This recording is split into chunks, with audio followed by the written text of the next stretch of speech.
Buenas noches. Como siempre, lo primero, agradecimiento inevitables a Ediciones Fides y a su jefe, Juan Antonio Llopart, porque, me ha cabido el honor de volver a hablar en las disidencias, cosa que la verdad es que, de vez en cuando no, todos los años para aburrir, porque si no aburriría mucho, pero casi años sí, años no, con mucha frecuencia lo hago. Y muy agradecido siempre de que Llopart, Ediciones Fides, pues me ofrezca la posibilidad de hablar aquí. Y por supuesto, gracias a todos los que estáis aquí, ya a estas horas un poco nocturnas de invierno, para escucharlo, pues os pueda contar.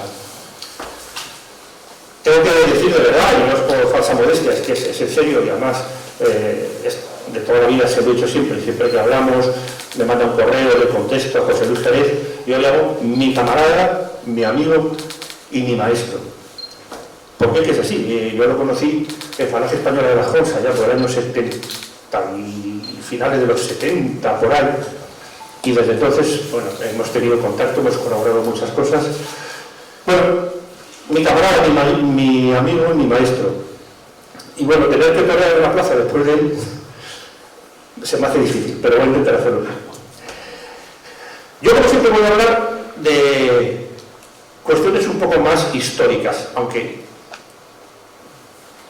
cogidas totalmente porque de atrás adelante vemos muchas cosas que están pasando en la actualidad, ¿no? ¿Qué es esto de lo que pone en la conferencia, el título que yo doy, las traiciones de los yanquis? Esto me surgió cuando este verano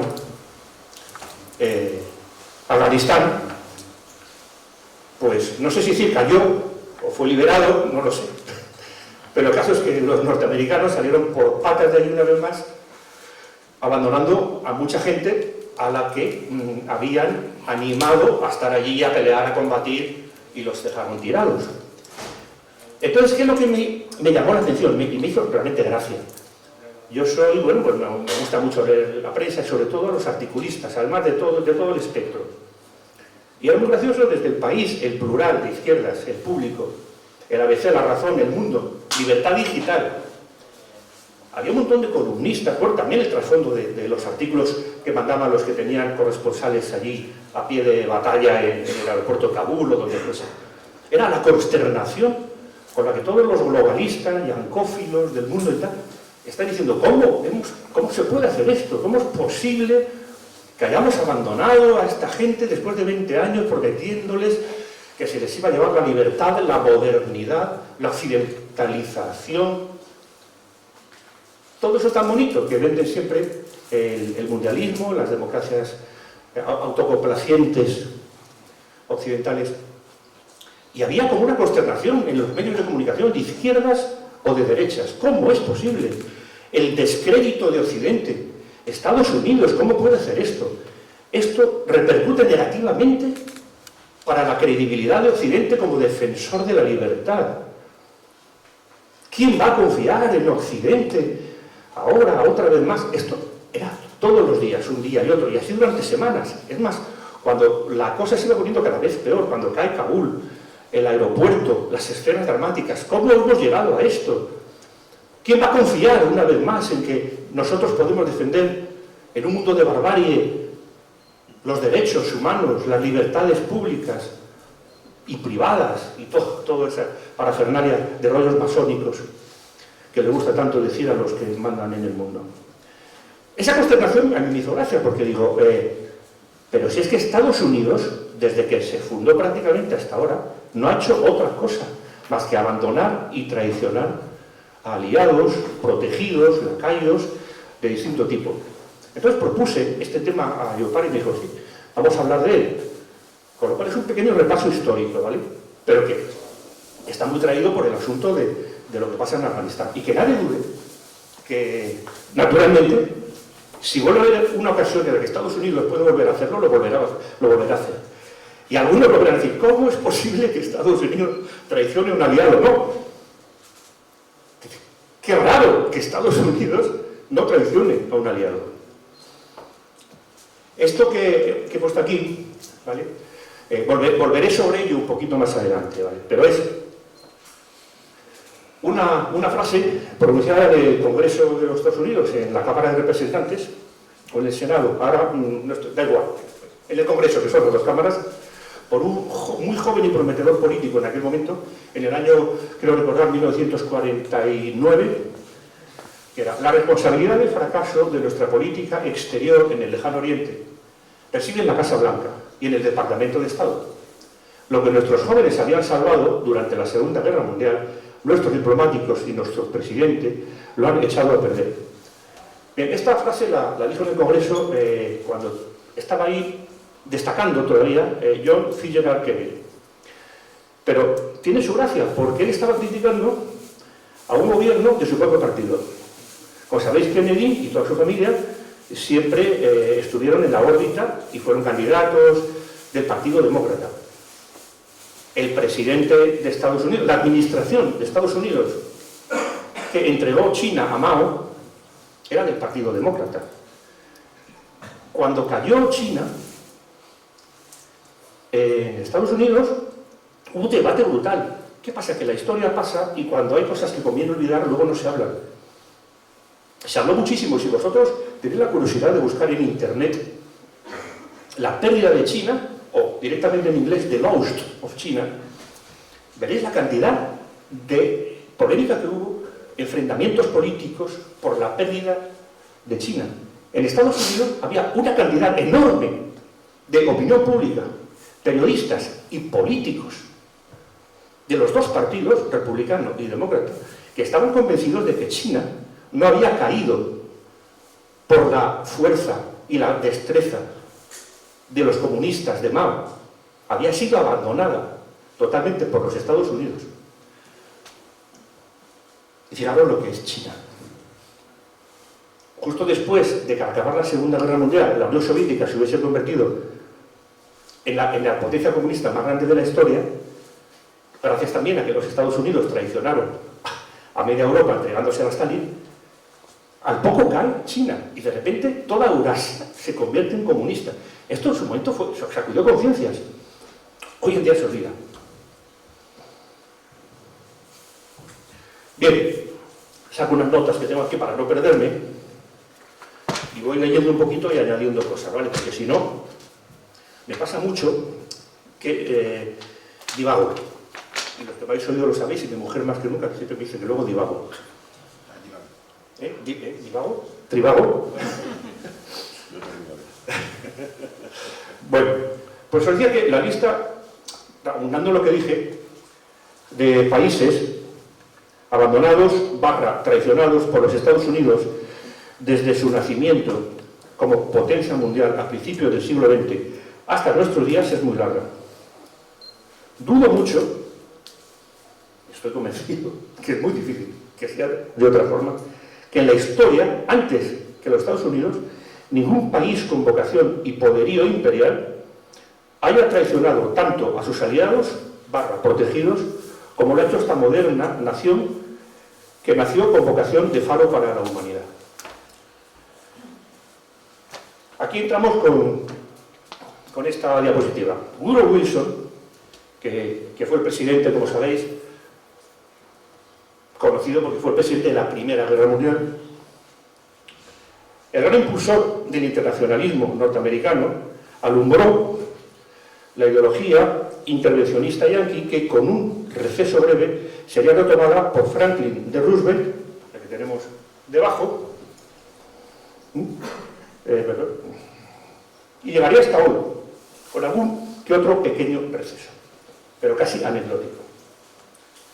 Bien, la lista de naciones, o de oligarcas de naciones, o de patriotas sinceros de naciones, ahora explicaré esto, que parece un poco confuso, que confiaron en los Estados Unidos de América y luego se vieron abandonados por este ejemplar faro de la libertad y la democracia, es el objeto de esta conferencia. Porque empezamos con esto. Afganistán no es más que la última pieza de esta cadena de abandonos y traiciones, casi siempre por intereses calculados, espurios, y ya lo veremos con un poco más de detenimiento. Lo primero que conviene es distinguir entre los distintos regímenes que el Departamento de Estado, ya sabéis, es el Ministerio de Asuntos Exteriores en Estados Unidos, como lo llaman Departamento de Estado, ¿no? Los anglosajones no pueden llamar a nada normal. Los ingleses llaman al Ministerio de Asuntos Exteriores Foreign Office, y los yankees lo llaman Departamento de Estado. O sea, no de Estado, no, es Departamento de Exteriores, ¿no? Bueno, pues, pero bueno, son cosas de los anglosajones. El Departamento de Estado, como os decía, apoyó a lo largo de su dilatada y en general fracasada trayectoria. Los lloricas, las plañideras, occidentalistas, que, como dije antes, llevan tanto tiempo moqueando en los medios de comunicación por la pérdida de Afganistán, se vuelven a acordar ahora de la pérdida de Vietnam. Esos, los más cultos, los que tienen un poquito de memoria, han comparado Afganistán con Vietnam. Digo, bueno, algo es algo. O sea, vuestras neuronas os han llegado para retroceder. Unos 50 años atrás se acordaron de Vietnam. Pero es que por el medio ha habido otros abandonos y antes muchos más. Bien, entonces, se vuelven a acordar la pérdida de Vietnam e incluso de repente recuerdan algunos la intervención en Irak como una derrota. Pero claro, es que tener de amigo o aliado, protector a los Estados Unidos es tan recomendable como pagarle a la mafia para que te proteja. La diplomacia norteamericana casi siempre ha pasado en un sinfín de países, siempre apoyado, perdón, de todo el mundo, a regímenes impopulares. Esto es evidente. Pero no siempre ni en todo lugar. De vez en cuando, excepcionalmente, acertaban. Pero los patosos admiradores de los yanquis, en su insuperable estupidez, en su repugnante servilismo a sus amos, nunca han entendido nada y por esa razón no dejan de hacer el ridículo. En general, la diplomacia de Washington ha protegido y defendido en todo el planeta a regímenes absolutamente repugnantes, corruptos y tiránicos hasta la náusea. Pero a veces y durante algún tiempo ha apoyado a regímenes que seguramente, sin ser demasiado virtuosos, impedían la llegada al poder de regímenes infinitamente peores. En cualquier caso, tanto a unos y a otros les daría lo mismo. Todos acabarían siendo abandonados. Durante la Segunda Guerra Mundial, ¿dónde estoy? Me he perdido el párrafo. Ya. Durante la Segunda Guerra Mundial, Estados Unidos traicionó como poco a dos aliados, a dos grandes aliados. ¿Quiénes eran? Polonia y China.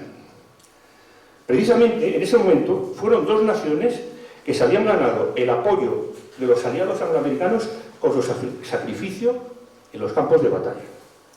Pero tuvieron la mala suerte de que, además de ser enemigas de Alemania y Japón, estaban representadas por dos gobiernos que también eran ferozmente anticomunistas. Polonia le fue entregada a Stalin y China le fue entregada a Mao. Y todo ello gracias a la diplomacia de los Estados Unidos de América. Conviene recordar que China fue un actor decisivo, bueno, por si alguien no lo sabe, Chiang Kai-shek y Mao, cuando los norteamericanos les obligaban a hacerse fotos juntos. China fue un actor decisivo del bando aliado, cosa bastante ignorada. 20 millones de chinos fallecieron durante el conflicto. Cifras similares a las que padeció la Unión Soviética, a la que todo el mundo, en cambio, sabe que hizo una aportación enorme para la derrota del fascismo. Pero de China casi no se habla. 20 millones de muertos, civiles y militares. China, en su guerra contra Japón sobre suelo chino, enredó a muchas más divisiones del ejército japonés de las que pudieron enredar los británicos y los americanos en la guerra del Pacífico durante toda la guerra.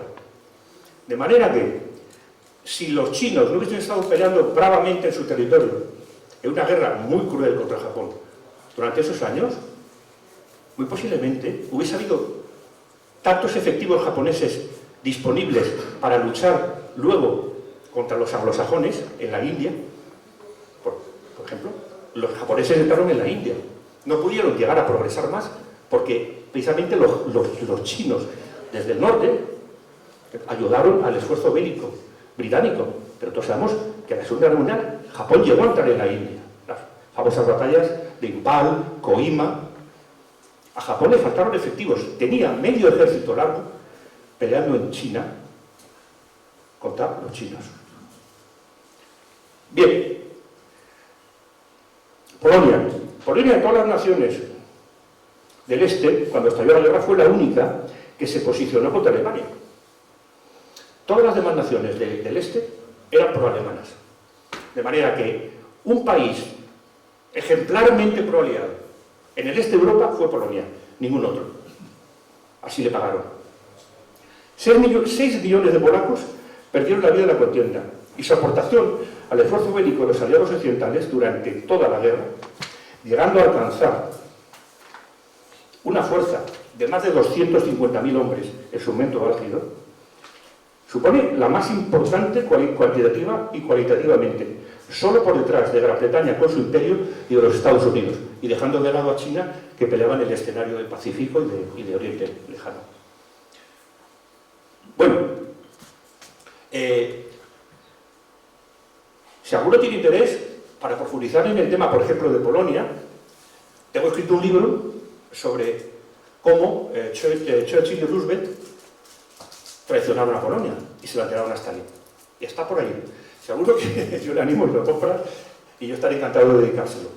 Pero básicamente fue una traición en toda regla, un abandono en toda regla. No solo de Roosevelt, también de Churchill, los dos hermanitos anglosajones.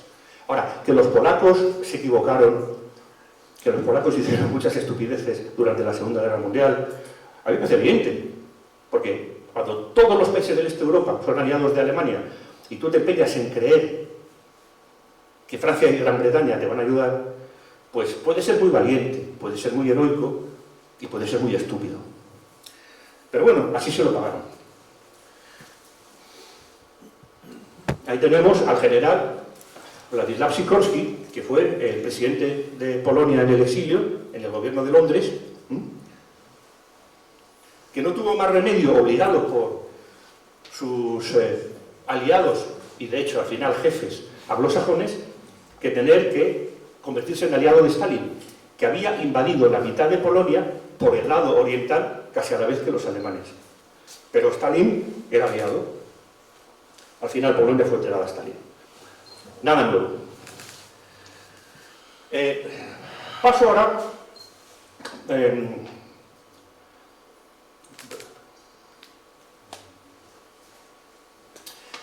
la típica diplomacia de América para los americanos, formulada en fecha tan temprana como 1823 por el presidente James Monroe, naturalmente se quedaba pequeña para los Estados Unidos de 1945. El marco de la Guerra Fría le vino como anillo al dedo a Washington para, con la excusa del anticomunismo, encumbrar y apoyar a oligarquías de sanguijuelas, que a cambio de convertirse en comisionistas de las grandes multinacionales, les cedían el exclusivo beneficio de explotación de los recursos naturales de sus países.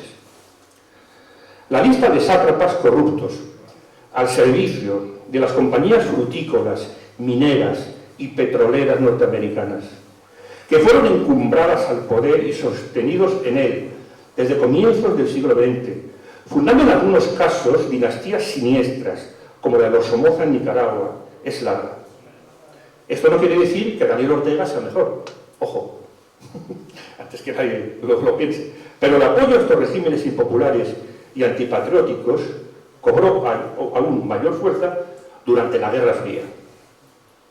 Cuando en la actualidad muchos liberales denuncian, por ejemplo, al régimen castrista cubano o al sandinista nicaragüense, olvidan que antes de la implantación de estos tiranos rojos, los norteamericanos habían sostenido, contra el impulso mayoritario de la población, a tipejos como Somoza o Batista, a los que, llegado el momento, naturalmente, dejaron caer.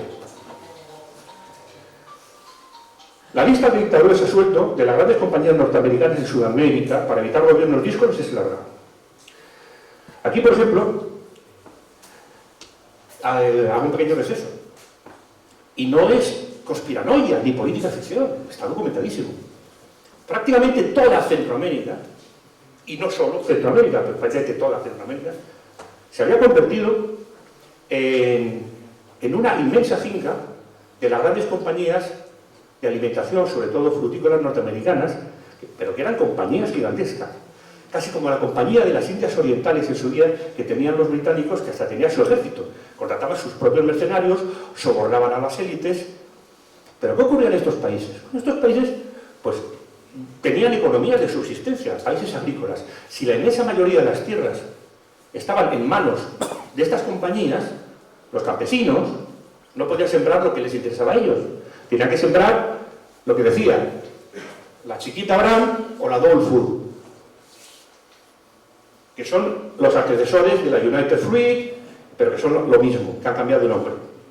Llegaban a tener tanto poder que tenían, como digo, sus propios ejércitos, sobornaban a las élites terratenientes, ellos mismos compraban tierras y luego las tenían sometidas a monocultivos para luego vender esa fruta en el mundo rico, sobre todo en Estados Unidos. La pobreza se perpetuaba en países que necesitaban cambios. Para eso tenían a sus perros, como Anastasio Somoza, era muy famoso. Alguien dice, pero era anticomunista, porque era un hijo de puta. O sea, no cualquier anticomunista es una persona con la que nos podemos sentar a comer. Al menos ese es mi punto de vista. ¿Verdad? Y seguro que el de casi de todos los que estáis. Jacob Arbenz es otro ejemplo. Él intentó, coger los datos concretos. Sí, la reforma agraria. A ver, ¿veis a este señor? A lo mejor muchos sabéis quién es, muchos no habréis oído hablar de él. Tenía de comunista lo mismo que yo, pero sin ningún género de dudas. Era lo que se podía un aristócrata allí en Guatemala, casado con una de las mujeres de, bueno, todos de ascendencia española directa, no hay más que ver su aspecto de sangre india, cero patatero, gente muy cosmopolita, con una vida estupenda, pero bueno, pero gente que quería hacer algunas mejoras para el país. Jacob Arbenz intentó hacer una reforma agraria, quitarle tierras a las grandes compañías multinacionales frutícolas americanas, hacer una redistribución de la tierra, que no era en absoluto bolchevique, no empezaba a acabar con la propiedad privada de la tierra, sino redistribuir ciertos latifundios, etc. Bueno, ¿qué ocurrió? Bueno, pues ¿qué ocurrió? Golpe de Estado. Y realmente era un enemigo de Estados Unidos, contaba con el apoyo de Estados Unidos durante mucho tiempo, hasta que se le ocurrió hacer una reforma agraria. Bien, hay aquí una lista, voy a ir un poco ya más rápido, pero que conocemos, por ejemplo, de Omar Torrijos. Omar Torrijos, en Panamá, tampoco era comunista, pero como era inteligente y sabía que tenía un pueblo que vivía en una zona delicada, con no muchos recursos, no mucho dinero, sí que podía caer en el comunismo, porque no fue comunista. De manera que era, diríamos ahora, que era, y yo creo que todos los que saben un poquito de historia y saben un poco de Torrijos, se puede llamar un poco un nacional populista, pero en absoluto, tampoco era un marxista. Y de hecho, precisamente, pues intentó llevar una política internacional, a veces, un poquito por libre, sin tener que ir del dogal del Departamento de Estado y de la CIA. Le pasó algo parecido, a su manera, que aquí lo saco con Franco, a Trujillo, de la República Dominicana. Trujillo, ya veis la pinta de bolchevique que tenía Trujillo. Al final, también los Estados Unidos, que lo apoyaron, lo dejaron caer, porque empezó a intentar ir por libre. O sea, de cada episodio de esto se podría hablar muchísimo, pero obviamente no me da tiempo. Solo por un repaso somero y que veáis que no son, digamos, coincidencias cualquiera. Pinochet y Allende, cuando se llevaban bien. El golpe de Estado de Pinochet es un golpe de Estado de Estados Unidos. Y está absolutamente documentado. ¿Y por qué? Porque a Allende se le ocurrió nacionalizar las minas de cobre. El Parlamento, en el que estaba representada mayoritariamente la derecha en Chile, Allende gobernaba en minoría. Aprobó la nacionalización de las minas, porque era una vieja aspiración de cualquier patriota chileno, de izquierdas o de derechas. Al poco tiempo, el Departamento de Estado, y con la CIA detrás, Aquí tuvo un papel decisivo, pero absolutamente decisivo, muchos lo sabréis, ¿verdad? Henry Kissinger. Y montaron el golpe de Estado contra Allende. Si me vais a preguntar a mí mi opinión sobre Allende, yo diré que a medio plazo, y posiblemente a la larga, le hubiese ido peor a Chile con Allende que con Pinochet.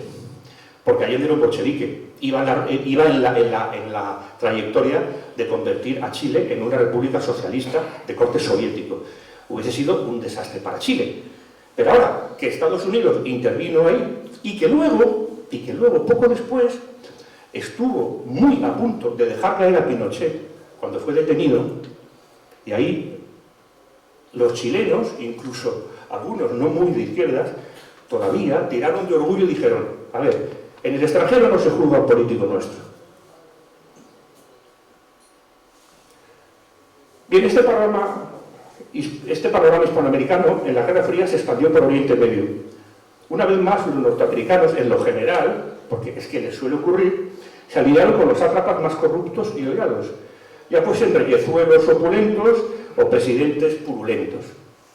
Seguían usando una causa sagrada, como fue el anticomunismo, patriótico y nacional, entre 1917 y el 45, para robar la soberanía de los pueblos e imponer gobiernos de oligarquías sobornadas, que de paso se alineaban sumisamente, como no, a favor del Estado de Israel.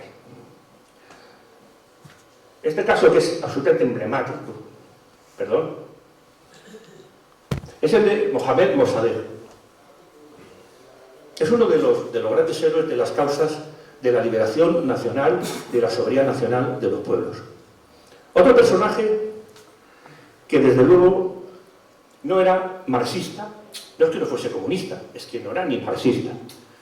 Es más, casi podríamos decir que desde luego se parecía mucho más a un líder político de esos de los que estamos aquí la mayoría nos gustan a nosotros.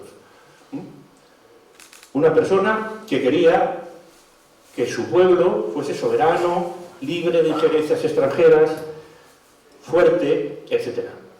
Pero eso sí, en aquel momento además era profundamente demócrata. Había un parlamento en Majlis, él fue elegido presidente, ¿y qué hizo? Bien, en Irán, en 1950, esa época que estamos hablando, había una compañía petrolífera que se llamaba la Anglo-Iranian, en momentos cambió el nombre a Anglo-Persian, Anglo-Iranian Oil Company. Esta compañía explotaba todo el petróleo de Irán, que sabemos hoy que es uno de los pozos de petróleo más grandes que sigue habiendo en el mundo, en exclusivo beneficio de las élites iraníes sobornadas, a las que les daban la comisión, como hacían con la fruta en Centroamérica, a las élites locales, y toda la parte gorda del negocio se iba a Gran Bretaña. Y los iraníes de aquí no recibían un céntimo del petróleo, que era una riqueza natural brutal de su pueblo. Presentan en el Parlamento el proyecto para nacionalizar a la Anglo-Iranian Oil Company y sale a favor. Pero claro, los ingleses dicen, bueno, es que os habéis creído lo de Iranian, realmente es Anglo, ¿sabes? Estáis nacionalizando algo que es Anglo, no es Iranian. Entonces, estaba Churchill en aquel momento de primer ministro, en su segunda venida, y se pone en contacto con la CIA, con el gobierno americano, y de acuerdo con la CIA montan un golpe de Estado de manual, de libro, para revertir la nacionalización del petróleo y sobornando a unas cuantas personas, entre ellas al Shah, famoso luego Shah de Persia, Reza Pahlavi, quedarse otra vez con el petróleo. A los ingleses la jugada les salió medio bien, porque a cambio de la intervención de la CIA, que por cierto, el agente que hizo toda esa operación era sobrino del presidente Roosevelt, se llama Kermit, como la rana Kermit. Se llama Kermit Roosevelt. Kermit Roosevelt, bueno, hay que recordar una cosa, que ese tío fue un agente del mal, pero ahora era muy bueno para hacer una película. ¿Por qué nunca harán una película los americanos del golpe de Estado contra Mossadegh? Porque desde el punto de vista técnico de cómo se da un golpe de Estado, cómo una gente se mueve entre los círculos de las élites con maletines y va poco a poco hasta que llega el momento y un día, el día D a la hora H, de repente, ¡pum!, cae el gobierno y consigue su... O sea, es muy meritorio lo que hizo el agente Kermit Roosevelt. No harán una película, porque ¿sabes? Porque es impopular. No harán una película nunca de eso. Hacer una película de cómo sacaron a unos cuantos tíos de Teherán, ¿no?, en Argo, pero no van a hacer una película del golpe de Estado que dieron para volver a robarle el petróleo a los iraníes. No lo van a hacer. Y... Bien, es un detalle. La Anglo-Iranian Oil Company transmutó con el tiempo la British Petroleum, ¿vale? O sea, salvo que vayáis con el depósito de gasolina en la hiperreserva, yo lo hago, y os lo digo a todos, no echéis nunca petróleo, gasolina en la British Petroleum. Todas las compañías petroleras son bastante asquerosas, pero bueno, el currículum que tiene la British Petroleum pues es muy desagradable. Bien, el Shah de Persia y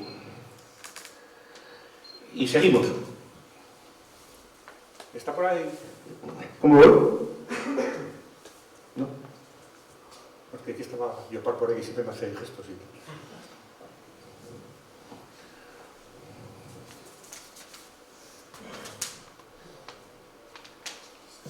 Bien, llegamos a... Me queda muy poco, me queda muy poquito, tranquilo. Llegamos a Vietnam, de lo que sí se acordaban algunos, Vietnam. La traición en Vietnam. Bueno, todos sabéis que Vietnam, desde más o menos principios del siglo XIX, mediados del XIX, en esa época de expansión del imperialismo europeo, pues fue colonizado por Francia. Y formó durante mucho tiempo una de las joyas de la corona francesa, como los ingleses tenían la India y tal, pues lo que era la Indochina, ¿verdad?, que es Vietnam, Laos, Camboya, todo eso fue francés. Cuando estalló la Segunda Guerra Mundial, los japoneses, aprovechando que Francia había sido derrotada por Alemania y que la administración francesa en Vietnam pues estaba en las mínimas, los japoneses ocuparon Indochina.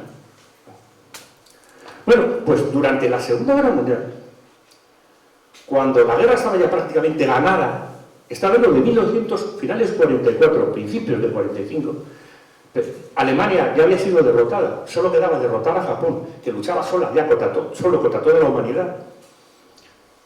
El presidente Roosevelt y su gobierno mandaron a los precursores de lo que hoy es la CIA, que entonces era el SOE, me parece, Special Operations Executive, mandaron un equipo muy grande de tipos a Vietnam a contactar con los comunistas vietnamitas que luchaban para echar a los japoneses. Los inundaron de instructores, medicamentos, armas, técnicas de lucha, petróleo, comida, y fueron inflando a estos tipos, que luego serían el Viet Minh, y luego ya serían el ejército de Vietnam del Norte, para que luchasen contra los japoneses. Pero los norteamericanos no sabían que estos vietnamitas, además, si echaban a los japoneses, luego iban a querer echar a los franceses también.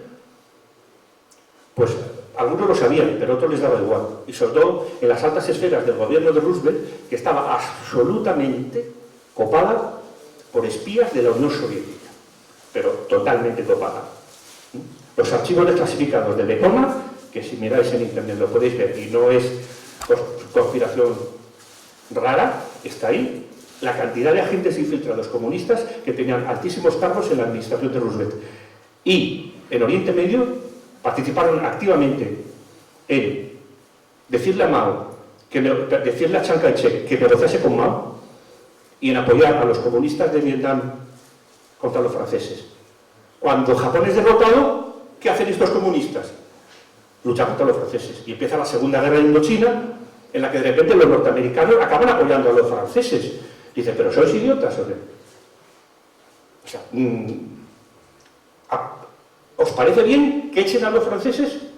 No. ¿Pero os parecía bien que echen a los japoneses? A fin de cuentas, se trata de una ocupación, porque una sí y otra no. Entonces llega el conflicto en el que los Estados Unidos acaban metidos ya de hoz y coz, ¿no? Y básicamente, como pasa siempre en todas las guerras de Estados Unidos, con administraciones demócratas. Los republicanos casi nunca hacen guerras y cuando llegan al poder lo que suelen hacer es acabar las guerras que han empezado los demócratas. Con la excepción de Bush, que es que realmente no era republicano, pero es una opinión, tenemos otro debate. La historia de Estados Unidos es los demócratas empiezan las guerras, los republicanos salen de ellas. Entonces, la escalada militar empieza con Kennedy y sigue con Lyndon B. Johnson. Sabemos cómo acabó la cosa, ¿no? Bien, pues Ngo Dinh Diem fue el primer presidente de la República de Vietnam, más conocida como Vietnam del Sur, establecida en 1955 con el apoyo norteamericano frente a la República Democrática de Vietnam, más conocida como Vietnam del Norte, y respaldada por la Unión Soviética y la República Popular de China. En mayo de 1961, el presidente Lyndon B. Johnson, es el que está al lado de... El vicepresidente. Sí, obviamente si el otro es vietnamita, Johnson debe ser el que no es vietnamita. Vale. El vicepresidente. ¿Eh? Vicepresidente. Sí. 61 vicepresidente. Es que no... El vicepresidente del 61. Según mis datos era el presidente. Esta foto que tengo es de cuando le visitó Lyndon Johnson, porque era presidente con presidente. Pero a lo mejor, ¿me entiendes? Yo sé que también controla mucho. Pero que no pero bueno, en cualquier caso, fue presidente. De luego, él cuando llegó el momento cuando se hizo presidente, y como decía Lyndon Johnson en esa visita a Saigón, dijo que Dinh Diem era el Winston Churchill de Asia. De hecho, por esas fechas, la revista Time lo sacó portada como el hombre del año y unos meses después, un golpe de Estado patrocinado por los norteamericanos en Vietnam, lo secuestró, lo metió en un vehículo militar americano y unos vietnamitas del sur le pegaron 4 tiros. Y ahí vemos al Winston Churchill de Asia, al hombre de la revista Time norteamericana, cosido a tiros en un golpe de Estado de Vietnam del Sur patrocinado por los Estados Unidos de América. O sea, tampoco tenemos que irnos al abandono ese del 75, cuando salieron corriendo los americanos. A este hombre lo traicionaron, hasta el punto que le pegaron 4 tiros. Era católico, por cierto. Bueno, Lon Nol. Ahí lo tenemos con todo el conocido, ¿verdad? Henry Kissinger. Lon Nol fue el más fiel sicario de los estadounidenses en Camboya. Cuando su régimen fue abandonado a manos de los genocidas de Pol Pot, tuvo la suerte de salir en un avión, también en abril de 1975. Como el último títere yanqui de Vietnam del Sur, que fue Van Thieu, hizo pocos días después en Saigón. Fue otro de la larga lista de abandonados por Estados Unidos después de haberles servido. Tenemos otro ejemplo en Oriente Medio, bastante sangrante, que fue Ferdinand Marcos. ¿Os acordáis del presidente de Filipinas, que estuvo un montón de años ahí robando y saqueando Filipinas para mayor gloria también de las compañías norteamericanas?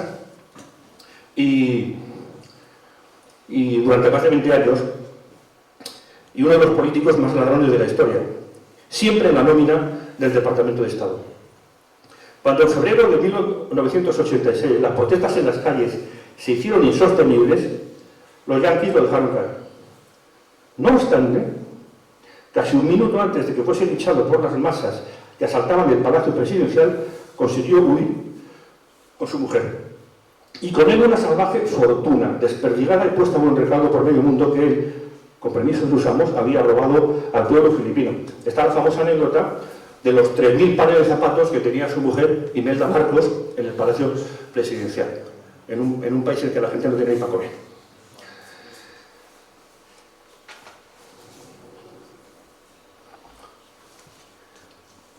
antes de saltarme al último, vamos a hablar del año 79, que eso no lo tengo puesto y hablo de memoria. Bueno, cuando tiene lugar la República, el triunfo de la República Islámica en Irán.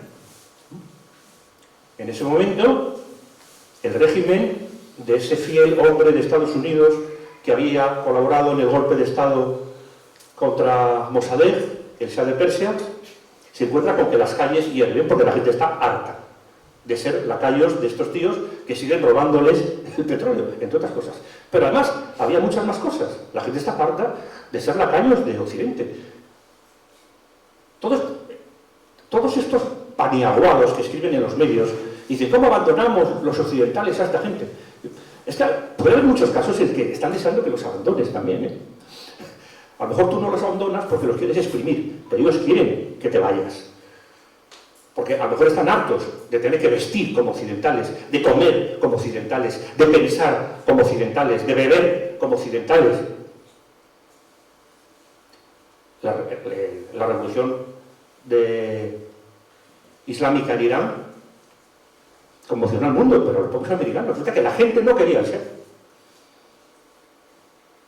Salió a la calle, cada vez más gente, el ejército salía, reprimía, hasta que llegó un día. Yo es que esto lo viví, veía los telediarios, me llamaba mucho la atención, ya tenía conciencia política, yo tenía 18 añitos. Y como he sido siempre un anti-yanqui compulsivo, pues es que lo celebraba todas estas cosas. Y el día que vi por primera vez que una unidad del ejército se negaba a disparar contra los manifestantes, dije, el Shah está muerto. Se acabó. Porque fue como una reacción en cadena. El ejército dejó de disparar contra los manifestantes. Una unidad, otra. Tiraron los fusiles, abrazaron a la gente. Se acabó el Shah de Persia. Abandonado también por Estados Unidos. No le apoyamos mucho. No. Bien, y llegamos, por ejemplo, a uno de los últimos casos curiosos.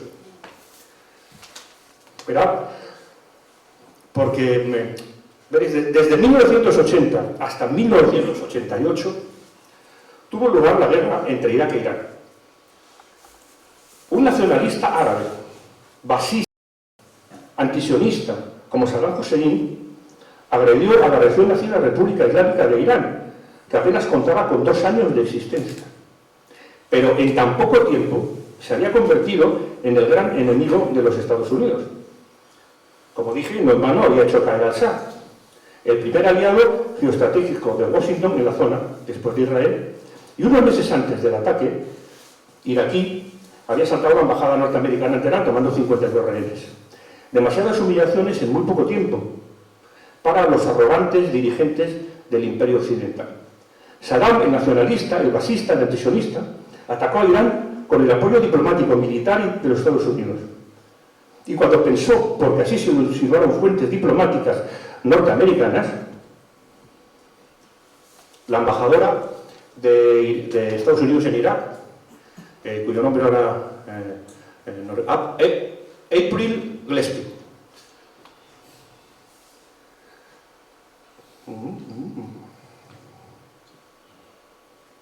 La embajadora en Irán, como he dicho, April Gillespie, que había llegado el momento en el que ocupando Kuwait podía cobrarse el favor de haber debilitado enormemente al régimen de los ayatolás durante 10 años de guerra, y en compensación por los enormes sufrimientos que también había sufrido su pueblo, lanzó la invasión en 1990. Hay mucha documentación sobre esto, porque hay unos reports que esta señora pasó a Estados Unidos, al Departamento de Estado. Cuando esto se hizo público, empezaron a decir que donde decía esto no quería decir exactamente el otro, pero están literalmente los reports de esta señora diciendo, si usted quiere invadir Kuwait, Estados Unidos no se ve concernido por una cuestión de fronteras entre ustedes, países árabes. Saddam Hussein entendió que era un permiso tácito para recuperar lo mucho que había perdido después de haber hecho una guerra vicaria tan sucia contra Irán como había hecho. Y lo hizo. ¿Y qué pasó? Pues que, ya vamos a ver lo que pasó, que en 2006 lo ahorcaron. Bien, podríamos hablar, ¿no?, mucho más. Básicamente, podríamos decir sin ningún género de dudas que yo creo que el único aliado casi de su historia al que Estados Unidos no ha traicionado nunca es Israel.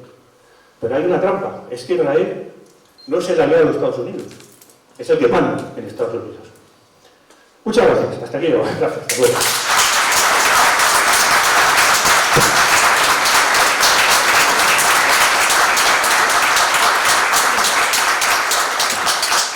No sé si José Antonio, yo, Bien, pregunta de minutos. no, si alguien quiere o si no, oye, yo tengo la garganta seca porque tengo mucho una cerveza, o sea, no pasa nada. Muy bien, pues venga, muchas gracias.